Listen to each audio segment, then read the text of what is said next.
অনুরাগের ছোঁয়া ধারাবাহিকের আজকের পর্বে দেখা যায় দীপানিতা ইনস্টিটিউটে হোলির অনুষ্ঠান শুরু হয়ে যায়। সবাই মিলে সেখানে এসে জড়ো হয়। সোনা আর রূপাও রং খেলতে থাকে। তবে সোনা রূপার দুজনেরই বাবার কথা খুব মনে পড়ে। সোনা সকলের সামনে রূপাকে বলে, জানো পাকা মেয়ে, আজ যদি বাবা থাকতো তাহলে বাবাকে খুব করে রং মাখাতাম। কিন্তু রূপা সোনাকে বলে, হিংসুকুটি, বাবার কথা আর বলো না, কারণ বাবা আর কখনোই ফিরবে না। রূপা খুব ভালো করেই সেটা বুঝে গেছে। সোনা আর রূপার তাদের বাবার কথা মনে পড়ছে, এটা বুঝতে পারে অর্জুন আর দীপা। মনে মনে দীপা ভাবে, ডাক্তারবাবু, আজ আপনার কথাও আমার খুব মনে পড়ছে। সোনা আর রূপার মন ভালো করার জন্য সোনা আর রূপার সাথে রং খেলতে থাকে অর্জুন। একে একে ইনস্টিটিউটে সবাই এসে হাজির হয়। সেনগুপ্ত বাড়ি থেকে কাকাই, কাকিয়া, জয়, উর্মি, ভিক্টর, তিস্তা সহ সবাই আসে। তবে লাবণ্য আসে না। প্রবীর বাবু ও সোনারূপার সাথে খুব হই হুল্লো শুরু করে। তবলাও সেখানে থাকে এবং তবলা সিদ্ধি বানাতে থাকে। তবলার বর্দা এবং বড় বৌদি দুজনে রং খেলে বাচ্চাদের সাথে। ডক্টর স্মিথ সহ সকলে এসে ইনস্টিটিউটে হাজির হয়। একই সাথে পৃথা ম্যামও আসে। পৃথা ম্যাম দীপা আর অর্জুনকে দেখে মনে মনে ভাবতে থাকে যে এবার খেলবে পৃথা ম্যাম। দীপা, এবার রং খেলে নাও। হ্যাঁ, এর পরের চাল তো আমি দেবো, তাই না? আমি যে অর্জুনের মা, এবার সেটা সকলের সামনে নিয়ে আসবো। এরপরের হাসি আমি হাসবো। এরপরে দেখা যায় একে একে সেলিব্রিটিরা সবাই চলে আসে এবং তারা সবাই নাচ গান শুরু করে। কাকিয়া, কাকাই, জয়, উর্মি, ভিক্টর, তিস্তা সহ সবাই নাচ গান করে।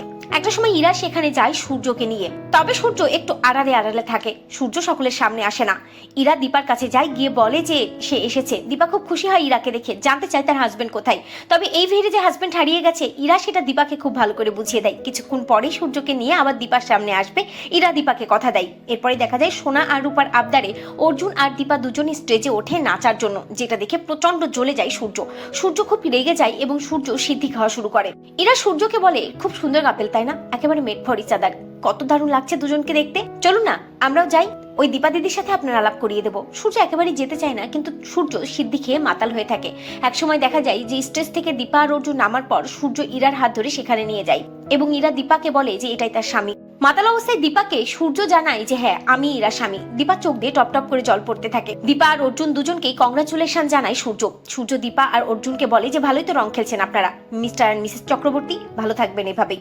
আর আমি ওর স্বামী, ও আমার স্ত্রী, আমরা ভালো থাকবো। এরপরে দেখা যায় সূর্য নারকেল খাই, যেটাতে সূর্যর খুব অ্যালার্জি হওয়ার সম্ভাবনা থাকে। দীপা ইরার সামনে সূর্যকে বলে, ওটা আপনি খাবেন না, কেন খাচ্ছেন? ওটা খেলে তো আপনার অ্যালার্জি হয়, আপনার অসুবিধা হবে। দীপা কি করে সূর্যকে চেনে বুঝতে পারে না ইরা। জানতে চাই ইরা দীপার কাছে যে দিদি, তোমরা কি একে অপরকে চেনো নাকি, কি করে চেনো? তবে কেউ উত্তর দেয় না। এরপরে দেখা যায় যে ইরার হাত ধরে টানতে টানতে স্টেজে উঠে যায় সূর্য এবং দুজনেই নাচতে থাকে। সূর্য মাতাল হয়ে থাকে। সূর্য কিছুই বুঝতে পারে না সে কি করছে। অপরদিকে দীপা কাঁদতে থাকে এবং দীপা অর্জুনকে বলে, অর্জুনদা, বাচ্চাদের নিয়ে এক্ষুনি এখান থেকে চলে যেতে হবে। বাচ্চারা যদি তাদের বাবার সম্মুখীন হয় আর এরকম অবস্থায় ডাক্তারবাবুকে দেখে, তাহলে বাচ্চারা খুব কষ্ট পাবে। তো বন্ধুরা, তোমরা এটাই চাও তো যে সূর্য যেন নিজের ভুলটা বুঝতে পারে? কমেন্ট করে জানাতে ভুলো না।